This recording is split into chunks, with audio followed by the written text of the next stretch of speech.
Hello, welcome to my YouTube channel Arnika education. आज के हम इस वीडियो में बात करेंगे बिहार बोर्ड कक्षा 10 की संस्कृत विषय के द्वितीय पाठ की, जिसका नाम है पाटलिपुत्र वैभवम। अर्थ हुआ पाटलिपुत्र का वैभव। बिहार राज्यस्य राजधानी नगरम पाटलिपुत्रम सर्वेषु कालेषु महत्म धारयत।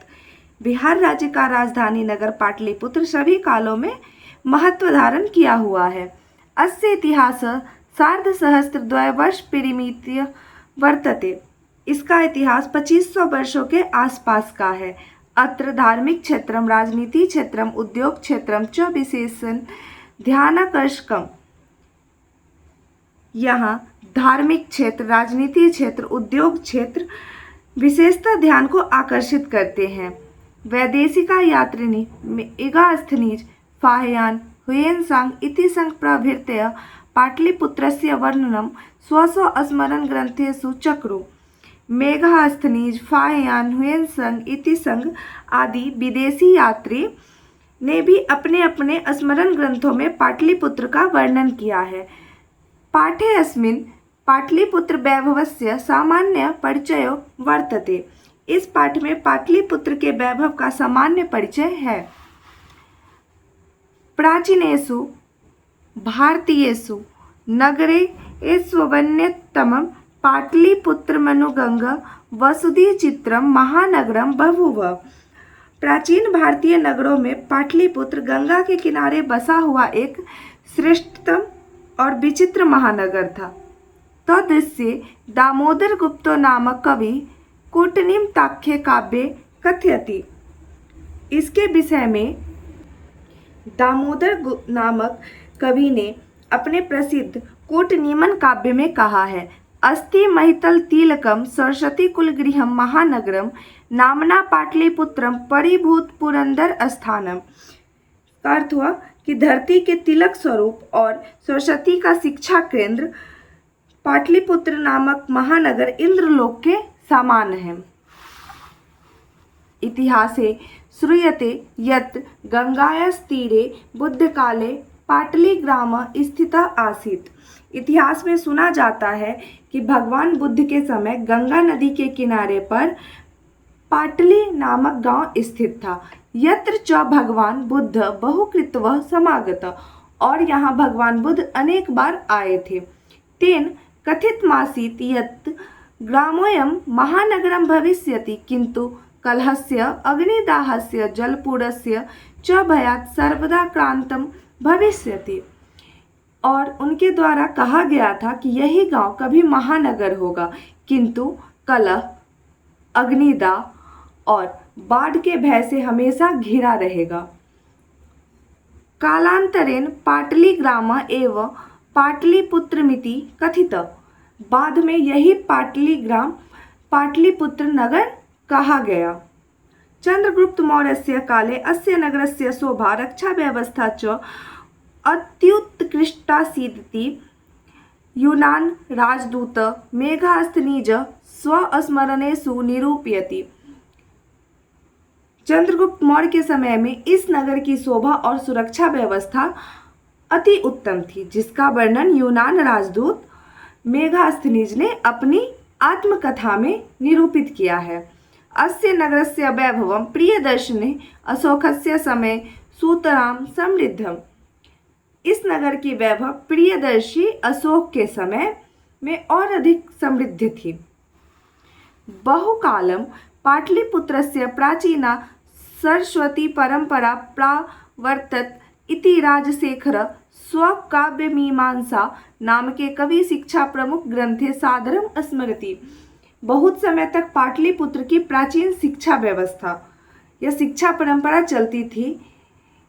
ऐसा राजशेखर नामक कवि ने अपनी काव्य मीमांसा कवि शिक्षा प्रमुख ग्रंथ में आदरपूर्वक स्मरण किया है।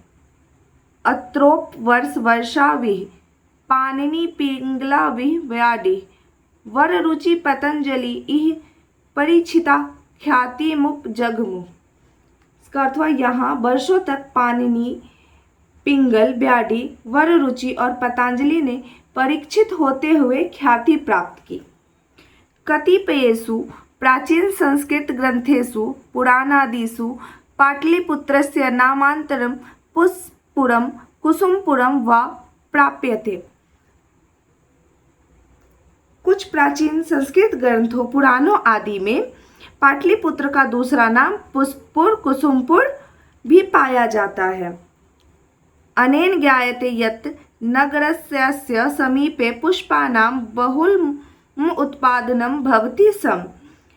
इससे ज्ञात होता है कि नगर के पास में फूलों का उत्पादन अधिक मात्रा में होता था।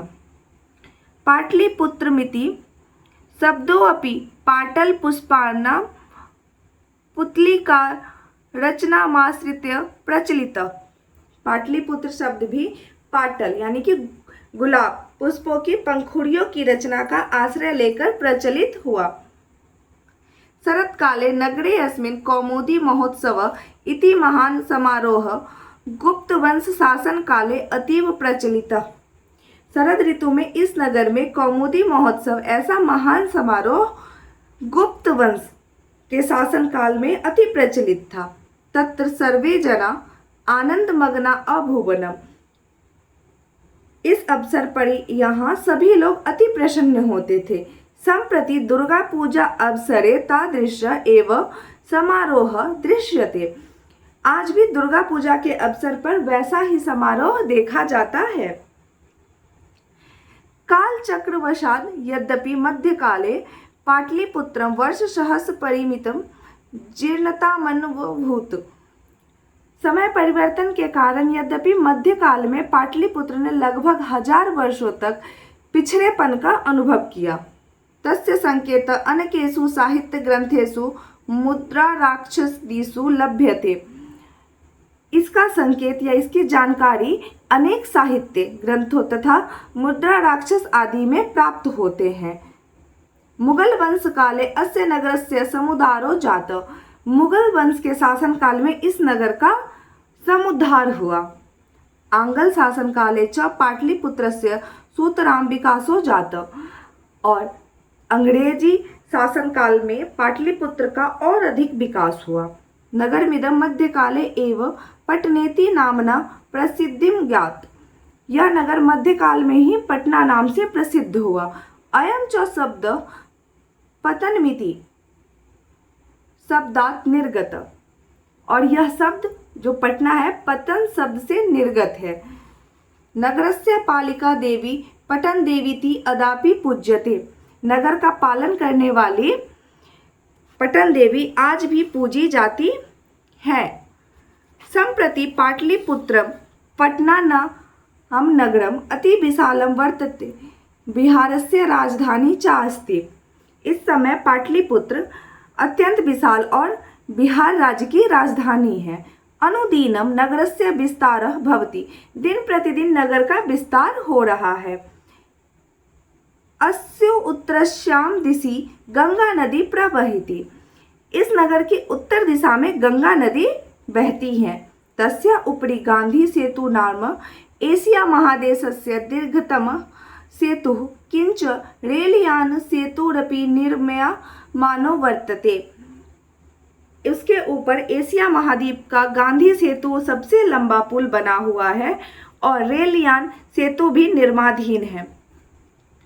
नगरे अस्मिन् उत्कृष्ट संग्रहालय उच्च न्यायालय सचिवालय गोलगृहं तारामंडलम जैविकोद्यानम मौर्यकालिकः अवशेष महावीर मंदिरम इत्येत दर्शनीयाः सन्ति। इस नगर में उत्कृष्ट संग्रहालय उच्च न्यायालय सचिवालय गोलघर तारामंडल जैविक उद्यान मौर्यकालीन अवशेष महावीर मंदिर आदि दर्शनीय स्थान है। प्राचीन पटना नगरे सिख संप्रदायस्य पूजनीयं स्थलं दशम गुरु गोविंद सिंहस्य जन्मस्थानं गुरुद्वारेति नामना प्रसिद्धं वर्तते। प्राचीन पटना नगर में सिख संप्रदाय के पूजनीय स्थल 10वें गुरु गोविंद सिंह का जन्म स्थान गुरुद्वारा नाम से प्रसिद्ध है। तत्र देशस्य तीर्थयात्रिणः दर्शनार्थं थमायन्ति। यहाँ देश के विभिन्न क्षेत्रों से तीर्थयात्री दर्शन के लिए आते हैं।